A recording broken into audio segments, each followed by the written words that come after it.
وعلیکم ورحمۃ اللہ وبرکاتہ۔ محترم ناظرین، آج کا اہم مسئلہ یہ ہے کہ جب بھی ہم کوئی نماز ادا کرتے ہیں، چاہے وہ ظہر کی ہو یا مغرب کی ہو یا عشاء کی ہو یا جمعہ کی ہو، تو ہم جب فرض ادا کرتے ہیں، فرض ادا کرنے کے بعد ہم سنتوں کے لیے کھڑے ہوتے ہیں اور اپنی جگہ سے ہٹ کے تھوڑا سا پیچھے جا کر ہم سنتیں ادا کرنے لگ جاتے ہیں۔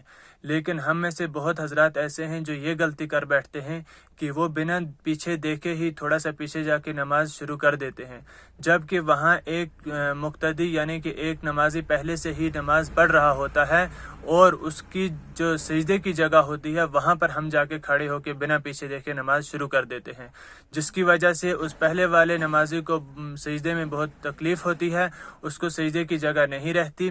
اس لیے اس چیز سے پرہیز کرنی چاہیے۔ جب بھی ہم سنتیں پڑھنے کے لیے کھڑے ہو جائیں، ہمیں چاہیے کہ پہلے ہم پیچھے دیکھیں۔ اگر ہمیں جگہ مل رہی ہے تو ہم پیچھے ہٹ کے نماز پڑھ لیں، اگر نہیں مل رہی تو ہم سامنے ہی نماز اپنی ہی جگہ پہ نماز پڑھ لیں۔ کوئی حضرات تو ایسا کرتے ہیں اور کچھ ایسا کرتے ہیں کہ نمازیوں کو پھلانگتے ہوئے یا نمازیوں کے سامنے سے گزرتے ہوئے دوسری جگہ پر جا کے سنتیں ادا کرتے ہیں، جبکہ ایسا کرنا بہت غلط ہے۔ ان چیزوں سے پرہیز کرنی چاہیے۔ اگر ہمیں جگہ مل رہی ہے پیچھے آسانی سے تو ہم نماز پڑھ لیں پیچھے جا کے، ورنہ اپنی جگہ پہ ہی نماز پڑھیں، دوسرے مقتدیوں کو، دوسرے نمازیوں کو پریشان نہ کریں۔ تو میں امید کرتا ہوں کہ آپ کو یہ بات میری اچھے سے سمجھ آئی ہوگی، لہٰذا اس سے پرہیز کریں اور دوسروں کو بھی ایسا کرنے سے روکیں۔ السلام علیکم ورحمۃ اللہ وبرکاتہ۔